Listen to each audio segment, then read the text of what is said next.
ഇദ്ദേഹം തന്നെ പറയുന്നുണ്ട് 5 ലക്ഷം രൂപ മേപ്പടി ഫോറസ്റ്റ് റേഞ്ച് ഓഫീസർക്ക് കൈക്കൂലിയായിട്ട് കൊടുത്തു എന്നുള്ളത് ആണ് കേരളം അറിയപ്പെടുന്നത് ഇങ്ങനെ ഒരു വ്യക്തിയെ പറ്റി. അവിടെ ഒരേ ഡോക്യുമെന്റ് തന്നെ പല ബാങ്കുകളിൽ പല രൂപത്തിൽ വെച്ച് തട്ടിപ്പ് നടത്തിയതായിട്ടൊരു ബാങ്കിന്റെ പരാതിയെ തുടർന്നാണ്. അതിനുശേഷം മറ്റ് ബാങ്കുകൾ വന്നു, അതുമായിട്ട് ബന്ധപ്പെട്ട് ഡീലർഷിപ്പ്, അങ്ങനെ വിവിധ അന്വേഷണങ്ങൾ നടന്നുകൊണ്ടിരിക്കുകയാണ്. അതിനുശേഷം 2021 മരമുറി കേസിലാണ് അദ്ദേഹം വീണ്ടും പ്രസിദ്ധനാവുന്നത്.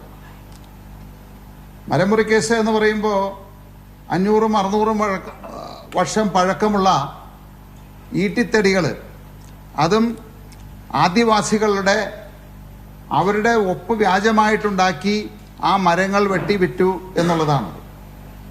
ഇന്ന് എന്തുകൊണ്ടോ എനിക്കറിയില്ല, അതിനെതിരായിട്ട് ഇദ്ദേഹം കോടതിയിൽ കൊടുത്ത അപ്പീലുകളെല്ലാം തള്ളി.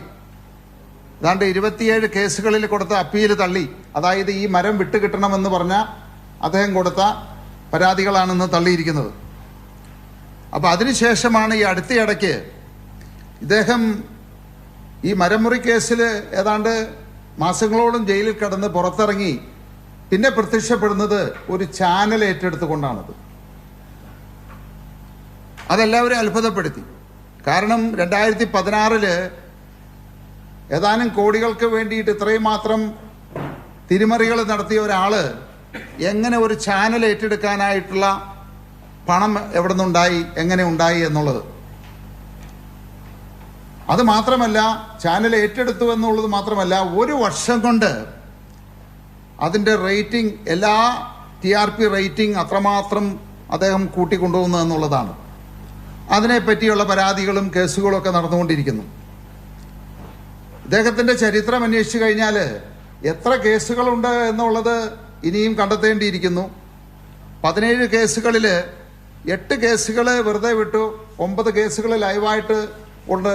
അതിൽ ഗർഭിണിയായ സ്ത്രീയെ ഉപദ്രവിച്ചത് മുതൽ